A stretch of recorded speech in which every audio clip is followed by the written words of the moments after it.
You boys are criminals. These tickets are obviously fake, so get out now!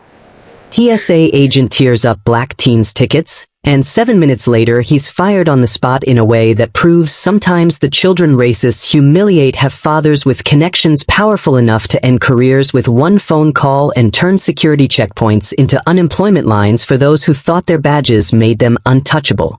These tickets are obviously fake. You little thugs probably stole these or bought them from some criminal. Black kids like you don't fly to vacation destinations. You're trying to pull a scam and I'm not letting you through my checkpoint. Now get out of this line before I have you arrested for attempted fraud. A TSA agent's voice cut through Gate 14 at Chicago O'Hare International Airport with contempt so pure it felt like violence. His white face twisted with certainty as he held the boarding passes of two 13-year-old black boys named Jamal Williams and Darius Carter, who were standing at his security checkpoint with their carry-on bags, who'd been excited about their first trip traveling together without parents, who'd done everything right but were now being told their legitimate tickets were fake, were criminal evidence, were proof of wrongdoing based on nothing except the color of their skin. The words hit Jamal and Darius like physical blows, each accusation landing with the weight of racism they'd experienced before in different contexts, but never quite like this. Never from someone with official authority who could actually prevent them from traveling, who could make them miss their flight to Miami where their friends were waiting, where a week of spring break adventures was supposed to start in 3 hours when their plane departed. "Sir, these tickets are real," Jamal said, his voice shaking but trying to maintain the politeness his parents had drilled into him as protection. "We bought them online with our parents' credit cards. We have the confirmation emails. We can show you everything. Please just scan them properly and you'll see they're legitimate. We're going to miss our flight if you keep delaying us." This was an ancient history. Wasn't their grandparents' stories about being denied service or refused access to spaces based on skin color? This was happening right now in 2025 at a major American airport where diversity training and anti-discrimination policies were supposed to have eliminated the kind of profiling that looked at black teenagers and decided they must be criminals, must be frauds, must be doing something illegal because the assumption of black criminality was so deeply embedded in this TSA agent's worldview that he couldn't imagine any other explanation for their presence. And if you think racism died somewhere between the civil rights movement and today, if you believe we've evolved past security personnel treating black children as threats based solely on their appearance, then you need to understand that hatred didn't disappear, it just learned to hide behind security protocols and fraud prevention language, while inflicting the same dehumanizing assumptions it always has, maybe worse now because it happens while everyone pretends we treat all travelers equally, while official procedures are weaponized against people whose skin color makes them targets. Jamal and Darius had flown before, had each traveled with their families multiple times, had learned how to navigate airports and security checkpoints, had thought this trip would be routine, would be exciting in the way that first independent adventures are exciting, but they'd never encountered someone whose racism was so explicit, so confident in its expression, so unconcerned with the possibility of consequences. Jamal had felt shocked when the TSA agent whose name tag read Officer Richard Stevens first questioned where they'd gotten their tickets, had thought maybe it was standard procedure, but as Stevens continued insisting the tickets were fake despite scanning them multiple times, despite the system confirming they were valid, Jamal realized with sinking certainty that this wasn't about verification, this was about racism. This was exactly what his father had warned him about when preparing him for this trip, and the recognition mixed with weary familiarity because of course this was happening, of course their blackness was being criminalized, of course being excellent students with proper documentation wasn't protection against someone who'd decided they were criminals before ever meeting them.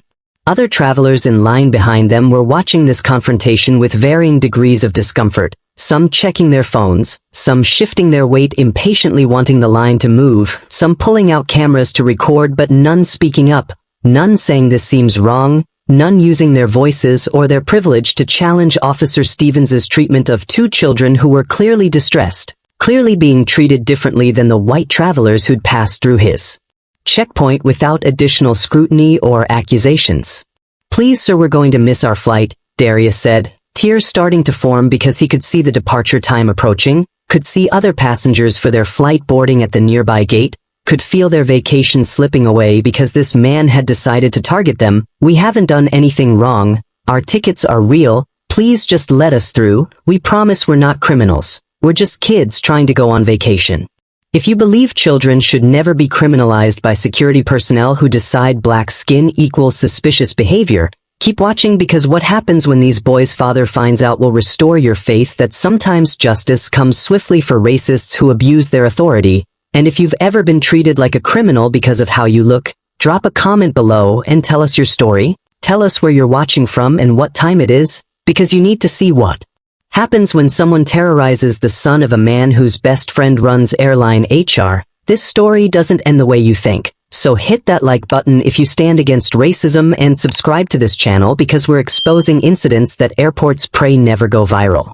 Officer Stevens looked at Darius's tears with satisfaction rather than sympathy, looked at their distress as confirmation that he was right to suspect them, that their emotional response proved guilt rather than innocence. And he said, "I've checked these tickets 3 times and they don't pass my verification. I'm declaring them fraudulent." And he grabbed the boarding passes from Jamal's hands, and before either boy could react, he tore them in half, then in quarters, then dropped the pieces in the trash can beside his podium, destroying their ability to board, destroying their vacation, destroying their faith that following rules would protect them from adults who'd decided they were threats.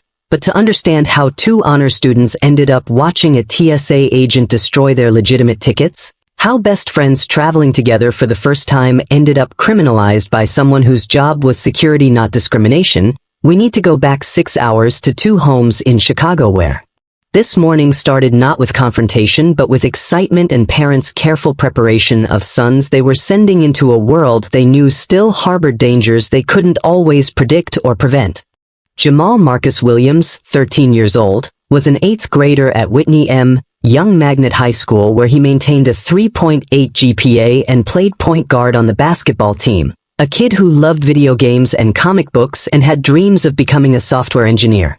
His father, Marcus Williams Sr., worked as a financial analyst at a major investment firm, and his mother, Keisha, was a middle school principal, and they'd raised Jamal with constant awareness that being black and excellent wasn't protection against profiling, that the world would judge him more harshly, that he needed to be careful in ways his white classmates didn't. Darius James Carter, also 13 and also an 8th grader at the same school, was Jamal's best friend since 3rd grade. A kid who excelled at math and science, who wanted to be an aerospace engineer, who'd won a regional robotics competition the previous year. His father, James Carter, was an attorney specializing in corporate law, and his mother, Nicole, worked as the head of human resources for United Airlines, a position of significant authority overseeing hiring, training, and employee conduct across the airline's operations, though this fact wasn't something Darius advertised because he wanted to be treated as himself rather than as someone's kid with connections. The boys had been planning this Miami trip for months, a spring break vacation with 4 other friends whose families had rented a beach house together, and while the other kids were flying down with their parents, Jamal and Darius had convinced their families to let them travel alone as a test of independence and maturity. Both boys had flown before separately with their families, were familiar with airports and security procedures, and their parents had felt comfortable allowing this after extensive preparation, including reviewing what to do if problems arose, who to call if they needed help, how to handle themselves if adults questioned their right to be traveling. That morning Jamal had woken early, too excited to sleep, and had triple-checked his suitcase to make sure he had everything, had reviewed his boarding pass and made sure his phone was charged and his emergency contacts were programmed. Darius had done the same at his house 3 miles away, both boys texting each other updates about their preparation, about their excitement, about how great this week was going to be. Jamal's father had driven both boys to O'Hare, picking up Darius on the way, and he'd used the drive to give them final instructions about staying together, staying alert, being polite to airline staff, calling immediately if anything felt wrong, the same guidance he'd provided before but with extra emphasis because this was their first time traveling without adult supervision. Airport check-in had been smooth, the ticket counter agent processing their reservations efficiently and commenting that they seemed like responsible young men, and they'd proceeded through the initial TSA checkpoint without incident, their bags screened normally, their IDs checked perfunctorily, everything going exactly as it should have gone. They'd waited at their gate for 90 minutes, doing homework and playing games on their phones and texting their friends in Miami about arrival times, normal teenage behavior that gave no warning that the trip was about to derail.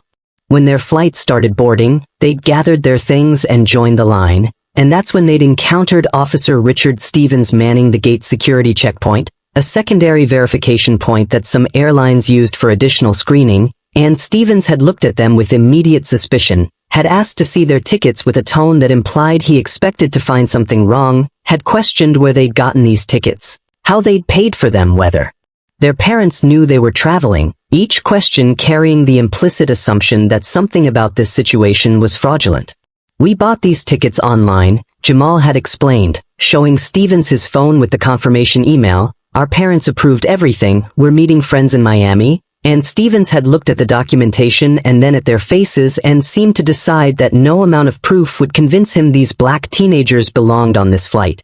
Officer Stevens was white, probably in his late 50s, with the particular demeanor of someone who'd spent decades in authority positions and had never been seriously challenged, never faced consequences for decisions that hurt people, never learned that his assumptions might be wrong, and he'd run their tickets through his scanner multiple times, kept saying the system was flagging them as suspicious even though Jamal and Darius could see the screen showing green checkmarks, kept finding reasons to delay them while waving white passengers through without question, and the differential treatment was obvious enough that people in line behind them were getting impatient, were muttering about the holdup, were looking at Jamal and Darius like they must have done something to deserve this scrutiny, and 5 minutes passed, then 10, then 15, while their boarding time approached and then passed and passengers for their flight streamed through the gate while these two black teenagers remained trapped at Stevens's checkpoint being subjected to verification that had nothing to do with security and everything to do with racism that couldn't imagine they belonged on this flight. "Sir, please," Darius said, his voice breaking with frustration and fear. "Our flight is boarding right now. We're going to miss it if you don't let us through. We've shown you everything you asked for. Our tickets are legitimate. Please just scan them one more time and you'll see they're valid. We haven't done anything wrong." And Stevens looked at him with contempt and said, "I don't need to scan them again. I've already determined they require additional verification. These tickets are suspicious. And I'm not letting you board until I'm satisfied they're authentic. Now step aside and wait while I process other passengers." And he gestured for them to move away from his podium, to stand against the wall like criminals being detained, and a white family of 4 walked up and Stevens scanned their tickets with a smile, wished them a pleasant flight, let them through in 30 seconds without any of the scrutiny he'd subjected Jamal and Darius to for the past 20 minutes. The boys stood against the wall watching their flight board, watching the gate agent make announcements about final boarding, watching their chance to make this flight disappear with each passing minute, and Jamal pulled out his phone to check their boarding passes again, to see if maybe there was something wrong they'd missed, but the digital tickets were perfect, showed their names and seat assignments and flight number, showed confirmation codes that matched their email receipts, showed absolutely nothing that could justify Stevens's treatment except the fact that the names were Jamal Williams and Darius Carter, names that apparently signaled to this TSA agent that extra scrutiny was warranted, that suspicion was appropriate, that these couldn't possibly be legitimate travelers. 15 more minutes passed, other passengers continuing to stream through Stevens's checkpoint, and finally he called the boys back over and said, "I've reviewed these tickets extensively and I'm declaring them suspicious. These are obviously fake. You boys are trying to board a flight with fraudulent tickets and that's a federal crime. Now I'm giving you one chance to tell me the truth about where you got these before I call airport police." "We already told you the truth," Jamal said, tears starting to form because this couldn't be happening, couldn't be real. A TSA agent couldn't actually be calling their legitimate tickets fake, couldn't be threatening them with arrest for trying to travel. "We bought these tickets online through the airline website. We paid with our parents' credit cards. We have confirmation emails. We have receipt numbers. Everything is legitimate. We're not criminals. We're just kids trying to go on vacation. Please, you have to believe us." But Stevens shook his head like they were lying, like their explanations and their documentation and their obvious distress were all part of an elaborate fraud. And he said, "I don't believe you. I think you're running a scam. I think these tickets were purchased with stolen credit cards or you're trying to use someone else's reservations. And I'm not letting criminals through my checkpoint. I take my job seriously, unlike some people." And his self-righteousness was infuriating, was the particular arrogance of racists who believe their prejudice is actually good judgment, who think profiling is protecting rather than harming. The gate agent for their flight made a final boarding call, announcing that the aircraft door would be closing in 2 minutes, and Darius looked at Jamal with panic because they were about to miss their flight, were about to lose the vacation they'd planned for months, were about to disappoint their friends who were waiting in Miami, and he said desperately to Stevens, "Sir, our flight is about to leave. Please can you just let us board? We promise we're not lying, we can call our parents right now and they'll confirm everything. Please, we're begging you." And Stevens's face showed he was enjoying their distress, was deriving satisfaction from their powerlessness, from having complete control over whether they traveled or not, from being able to ruin their plans with no accountability.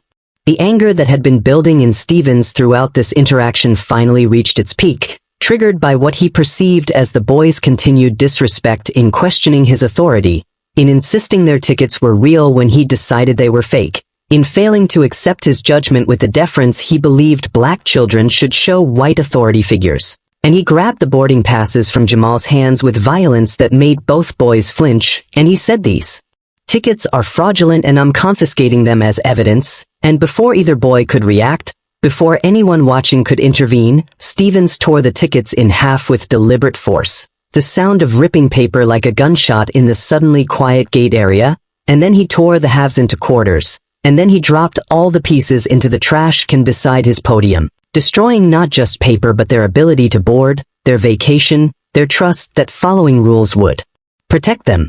"No," Jamal said, the word coming out as a sob. "No, please, you can't do that. Those were our tickets. How are we supposed to get on the plane now? Please get them out of the trash. We need those." And he moved toward the trash can, but Stevens blocked him and said, "Don't you dare touch that trash. That's evidence now. And if you try to interfere with my confiscation of fraudulent materials, I'll have you arrested for obstruction. Now I'm warning you boys one final time. If you reply back to me, if you disrespect me, if you cause any disruption at my checkpoint, I will call airport police and have you detained. Do you understand me?" And the threat was clear and terrible, was the power of someone with a badge and authority telling children that their suffering could get worse, that resistance would be punished, that they had no recourse against injustice except to accept it quietly.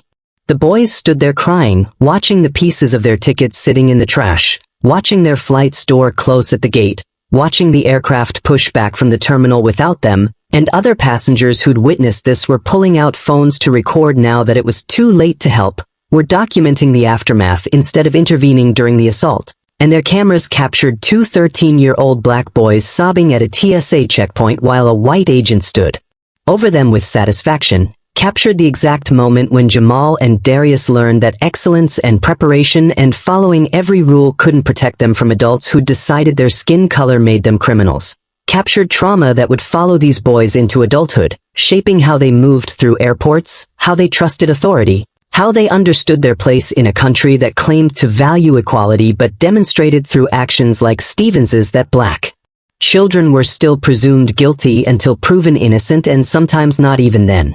"Please, sir," Darius whispered, his voice broken, "can you at least help us get new tickets? Can you call the airline and explain what happened? We have money, we can pay again, we just want to get to Miami, our friends are waiting for us." And Stevens said, "That's not my problem. You should have thought about that before you tried to use fake tickets. Now move away from my checkpoint before I have you removed from the terminal entirely." And the boys stumbled away from his podium with tears streaming down their faces, with their entire vacation collapsing around them, with the knowledge that an adult whose job was security had just weaponized his authority to destroy something they'd worked for and looked forward to and done everything right to earn.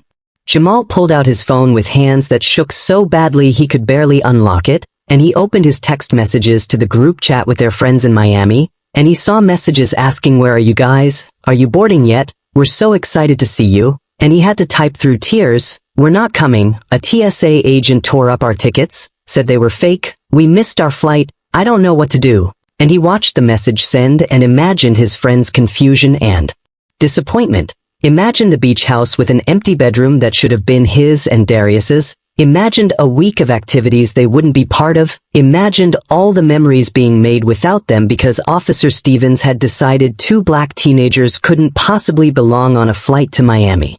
Darius was trying to explain to his parents via text what had happened, trying to type coherent sentences when his thoughts were fragmenting under the weight of trauma. Typing "our tickets were destroyed," The TSA agent said they were fake, but they weren't. We're stuck at the airport. We need help. And he knew his parents were probably in meetings or at work, knew they wouldn't see these messages immediately, knew he and Jamal were alone in this crisis without adult protection or intervention.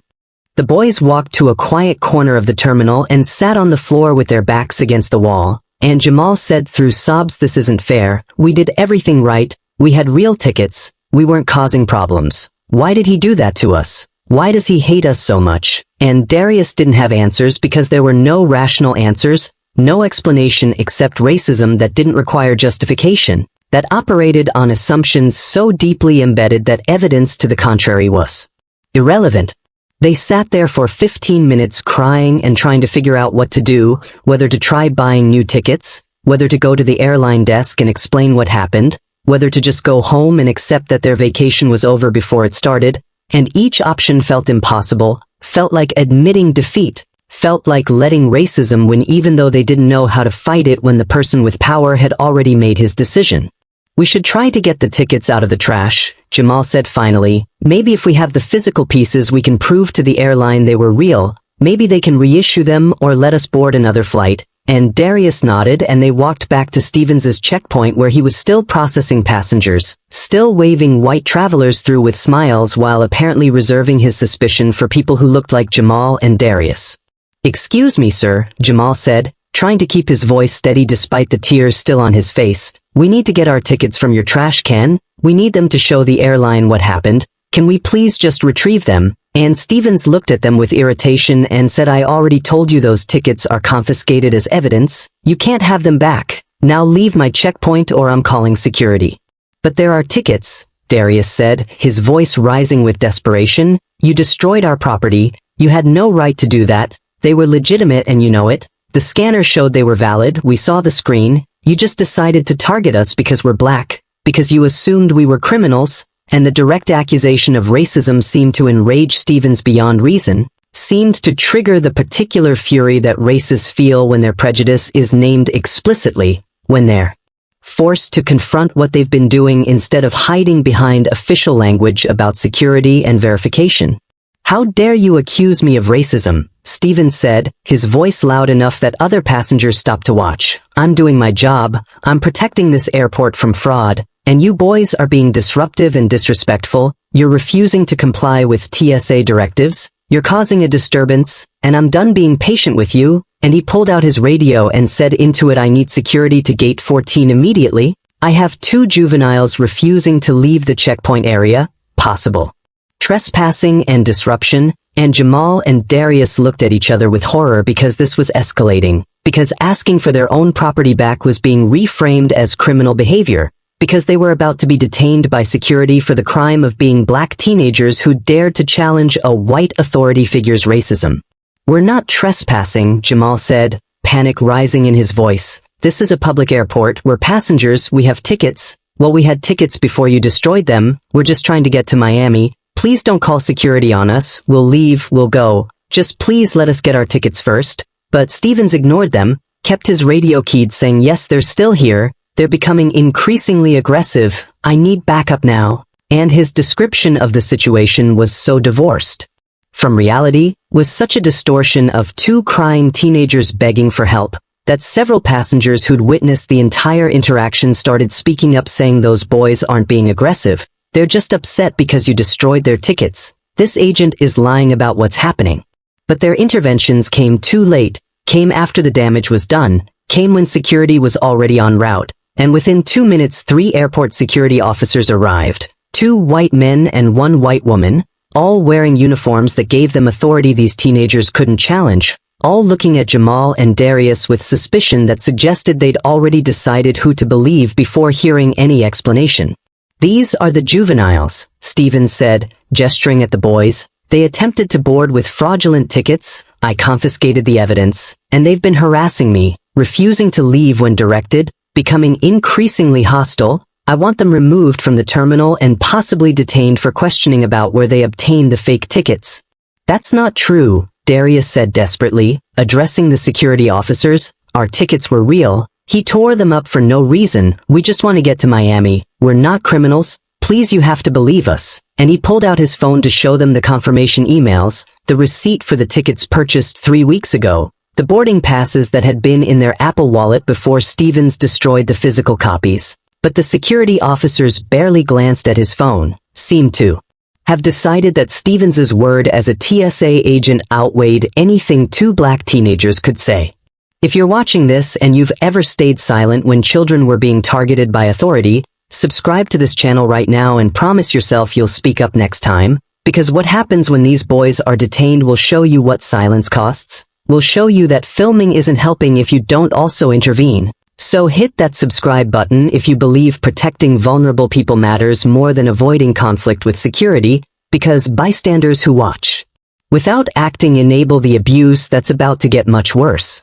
You need to come with us, one of the security officers said, his hand moving toward Jamal's arm. We're detaining you for questioning. You're not under arrest, but you're not free to leave. Do you understand? And Jamal jerked away, saying we didn't do anything wrong, and that movement, that instinctive flinch from being grabbed, was immediately interpreted as resistance, as aggression, as justification for escalation, and the security officer said, don't pull away from me, you're making this worse for yourself. Now cooperate or we'll have to use force. And Jamal felt terror overwhelming his confusion because he'd watched enough news to know that black people who resisted even slightly could end up hurt or worse, that cooperation was survival even when cooperation meant accepting injustice. And he held out his hands in surrender and said, okay, we'll come with you, please don't hurt us, we'll cooperate. The security officers led Jamal and Darius through the terminal while other travelers watched with expressions mixing curiosity and judgment, and the boys could feel those stares following them, could sense people making assumptions about what they must have done to warrant being detained, could imagine the stories being constructed where these must be bad kids, must be troublemakers, must have done something to deserve this treatment because surely security wouldn't target innocent children. Surely there must be more to the story than what appeared on the surface. They were taken to a small windowless room deep in the airport's security section, a space designed for interrogations and detentions, with harsh fluorescent lighting and cheap furniture and the particular atmosphere of institutional authority that reminded everyone who entered that they had no power here, that their rights were subject to the discretion of people who'd already decided they were suspicious. Sit down and don't move, one of the officers said, pointing to metal chairs bolted to the floor. We're going to review the situation with the TSA agent and determine what charges, if any, will be filed, and until then you stay here. Do you understand? Can we call our parents? Darius asked, his voice small with fear. We're minors, don't we have the right to contact our guardians? We need to tell them where we are. And the security officer hesitated and said, you're not under arrest, so technically you don't have the same rights. But we'll allow one phone call, make it quick. And Darius pulled out his phone and tried calling his mother Nicole. But her phone went straight to voicemail, indicating she was probably in a meeting, and he left a message saying, Mom, we're being detained at the airport. A TSA agent destroyed our tickets and now security is holding us. We need help, please call back as soon as you can. And his voice broke on the last words, 13 years old and trying to sound brave but unable to hide the terror of being held by adults who seemed determined to treat him as a criminal. Jamal tried calling his father Marcus, listening to the phone ring and ring before going to voicemail, and he knew his father was probably in the important client meeting he'd mentioned that morning, probably had his phone silenced, probably wouldn't see the missed call for hours, and Jamal felt the crushing weight of being alone, of needing adult protection and not having access to it, of being at the mercy of people who'd already made up their minds about his guilt. He left a message too, saying, Dad, please call me back. We're in trouble. Officer Stevens tore up our tickets and said they were fake. Now we're being detained and I don't know what to do. We need you. And he ended the call and looked at Darius and said, what if our parents don't call back in time? What if we're stuck here for hours? What if they actually charge us with something? And Darius had no reassuring answers because he was equally terrified, equally aware that this situation had spiraled beyond their ability to control. The security officers left them alone in that room for what felt like hours but was probably 40 minutes. 40 minutes of sitting in metal chairs under fluorescent lights wondering what was happening, whether Stevens was giving his version of events, whether anyone was checking the actual facts, whether the torn ticket pieces were being examined or just accepted as evidence of fraud based on Stevens's word. The boys could hear muffled voices through the door, could hear what sounded like an argument but couldn't make out words. And they sat there holding hands like they used to do when they were little kids scared of thunderstorms, finding comfort in the physical connection, in the knowledge that at least they weren't alone in this nightmare even if no adults were coming to help.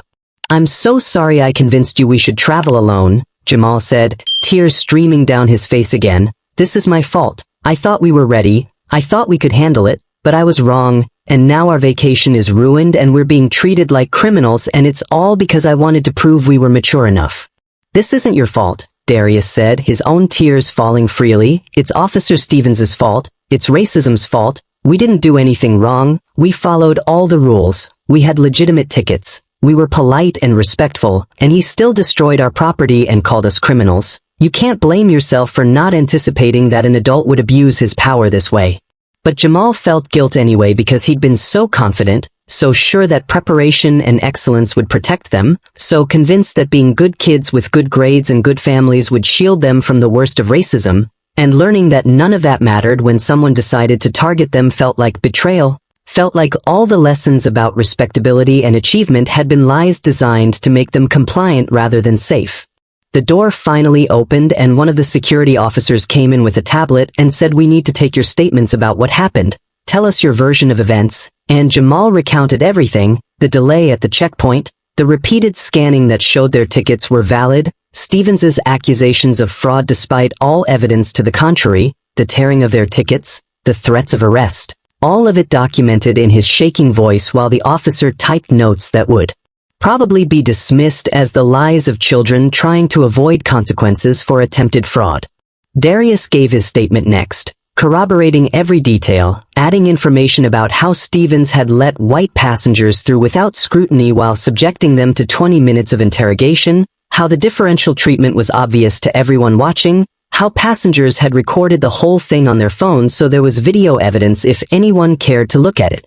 The officer finished typing and said, "We'll review this information and Officer Stevens' statement and make a determination about how to proceed. In the meantime, you'll need to stay here." And Jamal said, "How long is that going to be? We've been here almost an hour already. Our parents are going to be so worried." And the officer said, "As long as it takes, you're not in a position to make demands. You should have thought about the consequences before attempting to use fraudulent tickets." And his presumption of guilt despite their statements, despite their evidence, despite their obvious distress, made clear that this detention wasn't about finding truth, was about punishing them for the crime of being black teenagers who dared to challenge a white authority figure's racism. Time crawled by with agonizing slowness, the boys checking their phones every few minutes hoping for a call back from their parents, watching their group chat fill with messages from friends in Miami asking what happened, "Are you okay? Should we be worried?" And having to type, "We don't know when we'll get there. We're being detained at the airport. It's a long story," and watching their friends' concern grow with each update. 2 hours into their detention, Jamal tried calling his father again, and this time the call connected, but before Marcus could say hello, Jamal heard his father's voice saying, "I'm in a meeting, I'll call you back," and the line went dead, and Jamal wanted to scream because his father didn't understand this was an emergency, didn't know his son was being held by security and accused of crimes. Didn't realize that calling back later might be too late. 3 hours into their detention, the boys were exhausted from crying, from fear, from the emotional toll of being treated like criminals when they knew they'd done nothing wrong. And they sat in those metal chairs feeling smaller with each passing minute, feeling their dignity and their sense of safety eroding under the weight of institutional racism that had transformed a routine airport security checkpoint into a nightmare they couldn't escape. And Jamal looked at Darius and said, "We can't just sit here anymore. We have to do something. We have to make them understand we're telling the truth." And Darius nodded because passive acceptance hadn't helped them, because cooperation had gotten them detained rather than protected, because at some point you had to fight back even when fighting back meant risking more punishment. When the security officer opened the door to check on them, Jamal stood up and said with more confidence than he felt, "We need to speak with a supervisor. We need someone in authority to review what actually happened. Officer Stevens lied about us and we can prove it. We have witnesses. We have video evidence from other passengers. We have our phone records showing legitimate ticket purchases. Please just let us show someone who will actually listen." The officer looked annoyed at being challenged and said, "You'll speak with whoever we decide you'll speak with. Now sit back down and wait." But Jamal stayed standing and said, "No, we've been here for 3 hours. We're minors being held without our parents. We deserve to have someone investigate this properly, and his defiance seemed to surprise the officer who'd clearly expected continued compliance, who'd assumed these black teenagers would accept whatever treatment they received without resistance. The officer left without responding, and 10 minutes later he returned with a supervisor, a black woman in her 40s whose name tag read Sergeant Williams, and she looked at the boys with an expression that was hard to read, professional but not unkind, and she said, "I understand there's a dispute about fraudulent tickets. Tell me what happened from your perspective," and something about her tone suggested she might actually listen, might be willing to consider that Officer Stevens's version of events wasn't complete truth. Jamal and Darius took turns explaining again, providing more detail this time, telling her about the confirmation emails and the digital boarding passes, about Stevens's delay tactics and the obvious racial profiling, about the destruction of their physical tickets and the threats that followed. And Sergeant Williams listened without interrupting, took notes on her own tablet, and when they finished she said, "Let me see your phones. Show me the evidence you mentioned." The boys pulled up their emails showing ticket purchases made 3 weeks prior, showed receipts from the airline website with transaction numbers and confirmation codes, showed their Apple Wallet boarding passes that were still active despite the physical tickets being destroyed, showed text messages with their parents discussing the trip planning, showed everything that proved beyond any reasonable doubt that their travel was legitimate, that they weren't criminals or fraudsters but kids, whose vacation had been destroyed by someone's racism. Sergeant Williams reviewed everything carefully, her face showing growing concern as the evidence mounted, as it became clear that Officer Stevens's accusations had no basis in fact, that these boys had been telling the truth and had been detained anyway because their truth was deemed less credible than a TSA agent's lies. "I need to retrieve the physical ticket pieces from Officer Stevens's trash," Sergeant Williams said. "If they match the information on your digital records, then we have clear evidence your tickets were legitimate. Wait here." And she left the room, leaving the boys with fragile hope that maybe finally someone was taking them seriously, that maybe this nightmare would end with acknowledgement that they'd been wronged rather than with charges that would follow them into adulthood. 20 minutes passed before Sergeant Williams returned, and she was holding a plastic evidence bag containing the torn pieces of their boarding passes, and she'd clearly already examined them because her face showed anger. And she said, "These tickets are completely legitimate. The barcodes match your reservation numbers. The flight information is accurate. There's no indication whatsoever that they're fraudulent. Officer Stevens had no basis for confiscating and destroying them, and I need to know why he did this." "Because we're black," Darius said quietly. "That's the only reason. He looked at us and decided we didn't belong on that flight, decided we must be criminals, decided our legitimate tickets must be fake, and when we tried to prove otherwise he got angry and tore them up, and your officers detained us because they believed him instead of us, because a white TSA agent's word was worth more than 2 black teenagers' truth." And Sergeant Williams nodded slowly and said, "I believe you, and I'm deeply sorry this happened. You should never have been detained. Officer Stevens's actions were completely unjustified, and there will be consequences, but I know that doesn't undo the harm that's been done to you." "Can we leave now?" Jamal asked. "Can we go home? Our parents must be so worried." And Sergeant Williams said, "Yes, you're free to go. You were never actually under arrest. This was an investigative detention that should have ended hours ago. I'm releasing you immediately." And she walked them out of the security area back into the public terminal. And the fluorescent lights and crowds of travelers felt overwhelming after 3 hours in that small room. Felt like emerging from prison even though they'd been detained, not convicted, even though they'd committed no crime except being black in a space where someone decided that was suspicious. The boys stood in the terminal unsure what to do next, whether to try getting new tickets and salvaging some part of their vacation, whether to just go home and try to forget this ever happened, whether to file complaints that probably wouldn't matter because who would believe 2 teenagers over an experienced TSA agent. And Jamal pulled out his phone to call his father again, to tell him they were okay even though okay was a lie, even though they'd been traumatized in ways that would last long. After the physical detention ended, he dialed his father's number, and this time Marcus answered immediately, his voice showing he was finally out of his meeting, saying, "Jamal, what's wrong? I saw your missed calls. Is everything all right?" And Jamal started crying before he could form words, started sobbing with the release that comes when you finally have your parent on the phone, when you're no longer alone in facing whatever comes next. "Dad, something really bad happened," Jamal managed to say through tears. "We're still at the airport. We didn't make our flight. A TSA agent destroyed our tickets and said they were fake. Then security detained us for 3 hours. They treated us like criminals, Dad. They wouldn't believe us. They wouldn't listen. And we were so scared. We needed you and we couldn't reach you. And his voice broke completely on the last words. 13 years old and trying to explain trauma that he didn't fully understand himself, trying to make his father comprehend violation that went beyond the facts. And Marcus Williams felt his heart stop as he processed what his son was saying, felt the particular terror of a black parent learning their child had been targeted by authority, had been detained and accused and traumatized while he'd been unreachable in a meeting discussing quarterly earnings that suddenly felt completely irrelevant measured against his son's suffering. "Slow down, baby," Marcus said, trying to keep his voice calm despite the panic rising in his chest. "Tell me exactly what happened. Where are you right now? Are you safe? Is Darius with you?" And Jamal took a shaky breath and recounted the entire ordeal. Officer Stevens at the checkpoint questioning their tickets, the prolonged delay while other passengers boarded, the declaration that their tickets were fraudulent, the tearing and trashing of their boarding passes, the threats of arrest, the detention by security that had lasted 3 hours before Sergeant Williams finally reviewed the evidence and released them. Marcus listened with growing fury, with guilt that he hadn't been available when his son called, with determination that everyone involved in this would face consequences, and when Jamal finished he said, "I need you to do something for me, son. I need you to look at that TSA agent's uniform and tell me his name. I need you to find the security officers who detained you and get their names too. Can you do that quietly without them noticing?"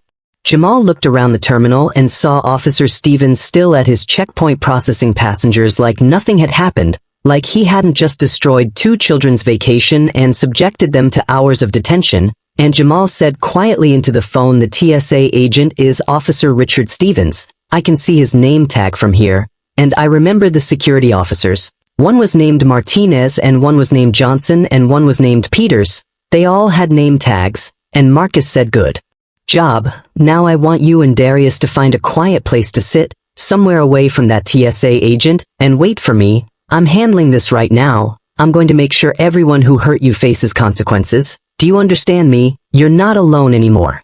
Marcus ended the call with Jamal and immediately dialed another number, a contact saved in his phone as Nicole Carter work, and the call connected after 2 rings with Nicole's professional voice saying, "This is Nicole Carter," and Marcus said, "Nicole, it's Marcus. I'm sorry to interrupt your day, but we have a serious situation. Our boys were just detained at O'Hare. A TSA agent named Richard Stevens destroyed their tickets and accused them of fraud. Then security held them for 3 hours. I need your help. I need you to use your position to make this right."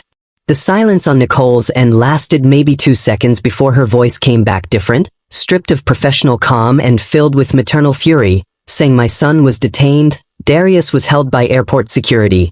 Marcus, are you telling me my child was treated like a criminal?" And Marcus said, "Yes. Both our boys, they were targeted and humiliated and traumatized, and I need you to do what only you can do. I need you to deploy your authority as United's head of HR." Nicole was already moving, already gathering her things, already pulling up airport security protocols on her computer while saying, "Give me every detail you have, names, times, locations, everything," and Marcus recited what Jamal had told him, and Nicole's fingers flew across her keyboard accessing systems that showed her United Airlines operated that checkpoint under contract, showed her that Officer Stevens was technically employed through a security contractor that United had authority over, showed her the security officers were airport personnel who'd violated United's passenger treatment policies by detaining minors without proper cause. "I'm dispatching our airport operations team immediately," Nicole said, her voice cold with controlled rage. "I'm sending HR investigators to review what happened. I'm pulling security footage, and I'm personally going to O'Hare right now. Those boys are going to see that adults who should have protected them are finally taking action, and everyone who hurt them is going to face immediate consequences." Marcus said, "I'm meeting you there. I'm leaving my office now." And Nicole said, "We're going to fix this, Marcus. We're going to make sure Stevens never works in aviation again. We're going to ensure those security officers understand they enabled racism instead of stopping it. And we're going to make damn sure our boys know that what happened to them was wrong, that they didn't deserve it, that the system failed them, but we're going to hold the system accountable." The 2 parents ended their call and began mobilizing resources that Officer Stevens had no idea existed. had no way of knowing that the black teenagers he'd targeted had a mother who could end careers with a phone call, had a father whose best friend was the person who controlled employment at the very airport where Stevens thought he was untouchable. Nicole made her first call to United's airport operations director saying, "I need you to send a team to O'Hare Gate 14 immediately. We have a TSA contractor who destroyed legitimate passenger tickets and caused minors to be detained. I want him removed from his post right now. I want the security officers who participated suspended pending investigation. And I want our crisis response team ready to provide support to the affected passengers who happen to be children, including my son." Her second call was to United's general counsel saying, "We're going to need legal review of a serious passenger mistreatment incident, racial profiling of minors, destruction of property, false detention. I want every option on the table for holding the responsible parties accountable, and I want it documented that United is taking immediate corrective action." Within 10 minutes of Nicole's calls, 2 United Airlines employees in corporate attire were walking through O'Hare toward Gate 14. One carrying a tablet with documentation, one carrying a radio connected to airport operations, both wearing the serious expressions of people delivering consequences that would change lives. They reached Officer Stevens's checkpoint where he was still processing passengers, still performing his job with the confidence of someone who believed he'd done nothing wrong, who thought his treatment of Jamal and Darius would be forgotten by the end of his shift, who had no idea his career was about to end in the most public and humiliating way possible. Officer Stevens, one of the United employees, said, her voice carrying authority that made Stevens look up from his scanner, "I'm Jennifer Walsh from United Airlines Human Resources, and this is Michael Chun from Airport Operations. We need to speak with you immediately about an incident involving the destruction of passenger tickets and the detention of minor passengers. Please step away from your post." Stevens's face showed confusion and then defensiveness as he said, "I was doing my job. Those tickets were suspicious. I followed proper protocol." And Jennifer said, "We've reviewed the evidence, including the actual tickets which you destroyed. They were completely legitimate. You had no basis for your actions, and effective immediately you are terminated from your position. You need to surrender your credentials and leave the secure area." The words hung in the air as Stevens processed what he was hearing, as his face went from defensive to pale, as he understood that somehow his targeting of 2 black teenagers had resulted in consequences he'd never faced before in his long career of profiling passengers who looked like Jamal and Darius, and he said with rising panic, "You can't fire me. I've worked airport security for 23 years. I have seniority, I have union protection. You can't just terminate me over doing my job." And Jennifer Walsh looked at him with an expression that mixed professional coldness with personal disgust and said, "You destroyed legitimate passenger property, you falsely accused minors of fraud, you caused them to be detained for hours, you violated every passenger service protocol we have, and you did it all because you racially profiled 2 black children. So yes, we absolutely can fire you, and yes, we absolutely are. Now surrender your credentials immediately or we'll have you escorted out by actual police."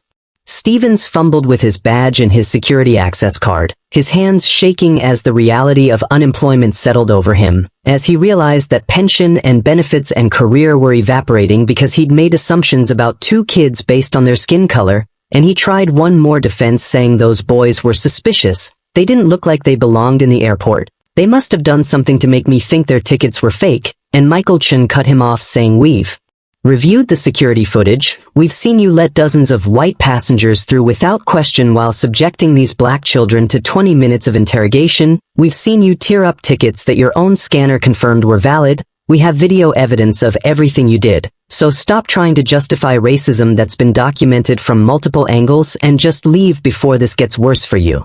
Jennifer and Michael walked Stevens away from his checkpoint in full view of the passengers he'd been processing, walked him through the terminal in what amounted to a perp walk for someone whose authority had just been stripped, and other travelers watched with interest and some with satisfaction as a TSA agent who'd clearly done something wrong was being removed from his position. And Stevens felt the weight of public humiliation adding to the devastation of job loss, felt the stares following him as he was escorted to a security office where he'd have to turn in his uniform and leave the airport as a civilian, as someone with no power, as someone whose racism had finally cost him everything.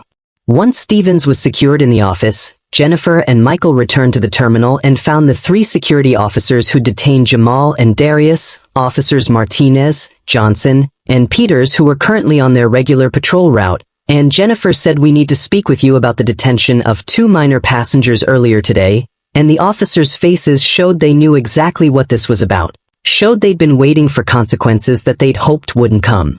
"You detained 2 13-year-old boys for 3 hours based on a TSA agent's false accusation of ticket fraud," Michael said. "You held them without properly investigating. You took the word of an adult over children who had clear evidence of their innocence. You violated United Airlines passenger treatment policies and possibly violated the minors' civil rights. And effective immediately, you're suspended without pay pending a full investigation. You need to surrender your credentials and report to your supervisor's office." "But we were just following the TSA agent's directive," Officer Martinez protested. "He told us the tickets were fraudulent. He's the authority on ticket verification. We were doing what we're supposed to do when TSA identifies a security threat." And Jennifer said, "Your job is to investigate and use judgment, not to blindly follow directives that target children based on racial profiling. You had access to the same evidence the boys provided. You could have examined their phones and confirmed their tickets were legitimate. You chose not to because you assumed the black children were lying and the white TSA agent was telling the truth, and that choice is why you're suspended." The 3 security officers removed their badges and credentials with faces showing they understood this suspension could become termination, that their careers were in jeopardy because they'd enabled Stevens's racism instead of protecting the children he'd targeted, and they walked away, leaving Jennifer and Michael to continue their damage control, to find Jamal and Darius and deliver news that justice was being served, even though justice after trauma never felt adequate, never gave back what racism had stolen. Jennifer and Michael found the boys sitting with Sergeant Williams in a quiet corner of the terminal, and Jamal and Darius looked up with faces still showing tear tracks, still showing the effects of 3 hours of detention and the violation of having adults refuse to believe them, and Jennifer knelt down to their eye level and said, "I'm so deeply sorry for what happened to you today. Officer Stevens had no right to destroy your tickets. The security officers had no right to detain you. Everything about how you were treated was wrong, and we want you to know that we've taken immediate action." "What kind of action?" Darius asked, his voice small and uncertain, and Michael said, "Officer Stevens has been fired. He's been terminated effective immediately and banned from working at any United Airlines facility. He will never be in a position to hurt passengers again, and the 3 security officers who detained you have been suspended without pay pending investigation. They're facing disciplinary action up to and including termination for their role in what happened." The boys looked at each other with complicated expressions, relief that consequences were happening mixing with the knowledge that consequences didn't undo trauma, that Stevens being fired didn't give them back their vacation or their sense of safety or the 3 hours they'd spent crying in detention. And Jamal said, "Does this mean we can still go to Miami? Can you get us on another flight?" And Jennifer said, "Absolutely. We're booking you on the next available flight with a departure in 90 minutes, and we're upgrading you to first class, and we're providing you with meal vouchers, and United is covering all costs. We want to do everything we can to make this right, even though we know it's not enough." The boys were taken to a United Airlines customer service desk where an agent printed new boarding passes and handed them over with an apology that felt sincere but inadequate, with expressions that showed she'd been briefed on what happened and was horrified on their behalf. And Jamal and Darius held their new tickets and felt relief that they'd still make it to Miami, that their vacation wasn't completely destroyed. But the excitement they'd felt that morning was gone, replaced by wariness and exhaustion and the knowledge that airports weren't safe spaces, that authority figures couldn't be trusted, that being black meant constant vulnerability to people who saw their skin color and assumed criminality. Nicole Carter arrived at the airport 40 minutes after making her calls, and she found her son Darius in the United customer service area and pulled him into a hug so tight it hurt, but he didn't complain, just held onto his mother and cried with the release that comes when the parent who's supposed to protect you finally arrives, even though their arrival came hours too late to prevent the harm. "I'm so sorry, baby," Nicole said through her own tears. "I'm so sorry I wasn't available when you called. I'm so sorry you had to go through that alone. I'm so sorry the system failed you." And Darius said, "It's not your fault, Mom. You couldn't have known." But Nicole said, "I should have known. I work for this airline. I should have made sure there were better protections for passengers like you." I should have anticipated that racism would find ways to target vulnerable travelers, and now I'm going to. Make damn sure the policies change so this never happens to anyone else. Marcus Williams arrived 10 minutes after Nicole, and he found Jamal sitting with Darius and Nicole, and he gathered his son into his arms and said, "I'm here. I'm so sorry it took me so long to get here. I should have had my phone on. I should have been reachable." And Jamal said, "Dad, you're here now. That's what matters." And Marcus said, "I love you so much. I'm so proud of how you handled yourself. You were so brave." But even as he spoke the reassuring words parents are supposed to say, Marcus felt crushing guilt that his son had needed to be brave, had needed to endure hours of detention because his father had been unreachable, had prioritized a client meeting over being available for emergencies he'd somehow convinced himself wouldn't happen to his excellent, well-prepared, carefully raised child. Jennifer Walsh approached the family with updated information, saying, "We've retrieved the torn ticket pieces from the trash and we're preserving them as evidence for any legal action you choose to pursue. We've also pulled all security footage from Gate 14 showing the entire interaction from the initial checkpoint delay through the destruction of the tickets. And we're providing you with copies of everything. United Airlines takes full responsibility for the contractor we employed who targeted your children, and we're committed to making this right in whatever ways we can."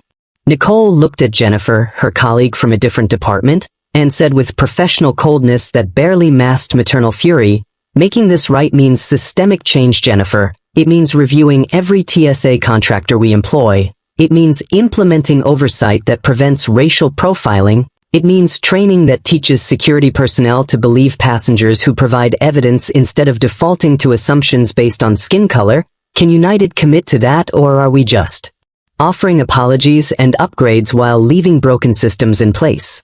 Jennifer nodded and said, "We're already initiating a comprehensive review. The executive team has been briefed. This incident is being treated as a critical failure of our passenger protection protocols, and there will be policy changes. There will be additional training requirements. There will be accountability measures that extend beyond just firing Stevens. But I know that doesn't help your sons today. Doesn't give them back what was taken from them, doesn't undo trauma that will follow them into every future airport interaction."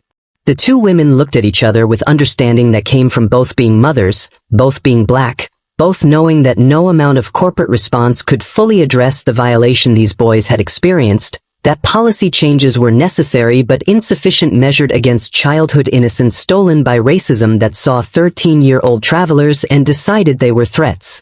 Marcus was on his phone coordinating with an attorney, explaining the situation and discussing potential civil rights claims, discussing whether to pursue litigation not primarily for money, though compensation would be appropriate, but for forcing accountability that extended beyond employment termination, for creating precedent that might protect other families, for transforming private trauma into public catalyst for change. The attorney was asking questions about witnesses and evidence and timelines, and Marcus was providing answers while watching his son, watching Jamal try to put on a brave face but seeing the fear and exhaustion underneath, seeing the way his hands shook slightly when he reached for his water bottle, seeing the hypervigilance that hadn't been there this morning, seeing the damage that hours of being treated as criminal had inflicted on a child who'd done nothing except exist while black in a space where someone decided that was suspicious. The boys' new flight was called for boarding, and Nicole and Marcus walked them to the gate, and when they reached the checkpoint, the same checkpoint where Stevens had destroyed their tickets, both boys froze, both went rigid with fear at having to pass through security again, at having to trust that this time would be different, that they wouldn't be targeted again, and Nicole saw her son's panic and knelt down and said, "Baby, you don't have to go if you're not ready. We can drive you to Miami. We can reschedule, you don't have to get on that plane." And Darius shook his head and said, "I want to go. I don't want to let racism win. I don't want Stevens to take this from us completely," but his voice shook with uncertainty, with fear that was stronger than his determination. Jamal took Darius's hand and said, "We'll go through together, just like we've done everything today," and the two boys approached the new TSA agent at the checkpoint, a young black woman who looked at their boarding passes and then at their faces and seemed to understand immediately that something had happened, that these children needed gentleness, and she scanned their tickets efficiently and said, "Have a wonderful flight, young men, you're all set," and waved them through without questions or delays, or any of the interrogation Stevens had subjected them to, and the boys made it through security and turned to wave at their parents, and both Marcus and Nicole had tears streaming down their faces watching their sons walk toward a plane, watching them try to reclaim normalcy after violation, watching them be braver than children should have to be. The flight to Miami was uneventful, the first-class seats comfortable, the flight attendants kind, everything proceeding exactly as air travel should proceed when racism isn't sabotaging it, but Jamal and Darius couldn't relax, couldn't enjoy the upgrade or the special treatment, couldn't stop replaying the earlier trauma, couldn't stop jumping slightly whenever a flight attendant approached, couldn't stop the intrusive thoughts about what if something goes wrong again, what if someone. Questions are right to be here, what if we get detained when we land? They arrived in Miami 3 hours late, their friends waiting at baggage claim with welcome signs and excited hugs, and the boys tried to match their friends' energy, tried to act like everything was fine, tried to pretend the day had been nothing more than a travel delay rather than a crash course in how racism operates in airports, in how authority can be weaponized against children, in how being excellent and prepared provides no protection when someone decides your skin color makes you suspicious. That week in Miami should have been perfect, should have been the vacation they dreamed about, should have been beach days and late nights and the kind of memories that last forever, but instead it was overshadowed by what had happened, by nightmares that woke Jamal in the middle of the night reliving the moment Stevens tore their tickets, by Darius's sudden panic attacks when they went through security at a theme park, by the way both boys startled when authority figures approached them, by the constant awareness that what should have been routine had become traumatic, that air travel which should have been boring had become terrifying, that they'd been marked by an experience that would shape how they moved through airports for the rest of their lives. Back in Chicago, Officer Richard Stevens was dealing with the consequences of his termination, filing for unemployment that would be denied because he'd been fired for cause, explaining to his wife why he'd lost his job after 23 years, watching his professional reputation collapse as word spread through airport security communities that he'd been terminated for racial profiling, and he tried to claim he'd been unfairly targeted, that political correctness had cost him his career, that he'd done nothing wrong, but the video evidence and the torn tickets and the testimony of witnesses made those claims impossible to sustain, made it clear that his racism had finally met consequences that his seniority and his union couldn't deflect, and he found himself unemployable in aviation security, found that background checks revealed his termination, found that 2 decades of experience meant nothing when the reason for dismissal was documented discrimination against minors.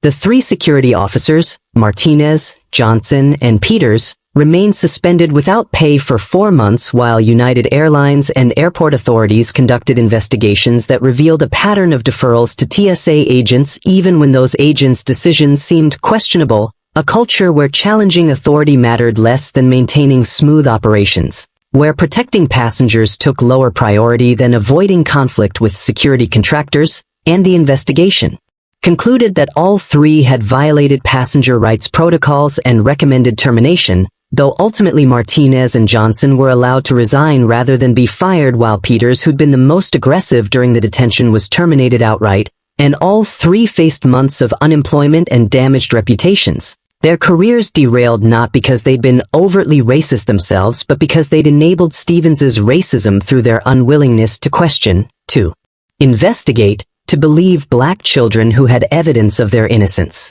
United Airlines implemented sweeping reforms within 2 months of the incident, mandatory training for all TSA contractors on implicit bias and racial profiling, new protocols requiring secondary verification before any tickets could be declared fraudulent, oversight systems that flagged disparate treatment based on passenger demographics, passenger bills of rights posted at every checkpoint, and independent review processes for complaints about security personnel, changes that represented real improvement over previous policies but that came too late for Jamal and Darius, that wouldn't give them back the innocence Stevens had stolen, that wouldn't erase the trauma that now shaped how they experienced airports. Nicole used her position to push for industry-wide standards, speaking at aviation conferences about the incident without naming her son, advocating for protections that would prevent other families from experiencing what hers had endured, turning her maternal fury into professional advocacy that changed how airlines thought about vulnerable passengers and contractor accountability.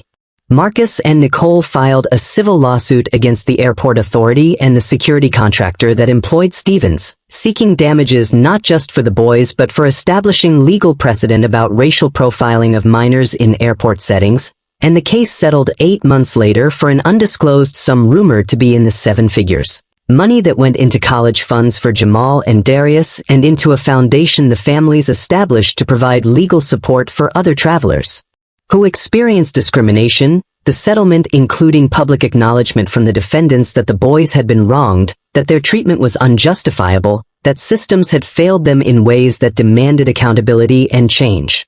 But no amount of money could repair what had been broken, could restore the confidence the boys had felt that morning when they'd been excited about independent travel, could give them back the assumption of innocence they'd carried before learning that authority figures could decide they were criminals based solely on their appearance. Jamal developed anxiety around air travel that persisted into high school, would feel his heart race when approaching airport security, would have intrusive thoughts about being detained again, would struggle to enjoy trips that should have been fun because every checkpoint was a reminder of Stevens, every TSA agent a potential threat, every flight a test of whether he could get through without incident. And therapy helped but didn't eliminate the hypervigilance that had become his default mode. In airports, the way he'd memorized his rights and kept evidence of every reservation on his phone and prepared for confrontations that usually didn't come but might, the way trauma had transformed routine travel into something requiring emotional armor.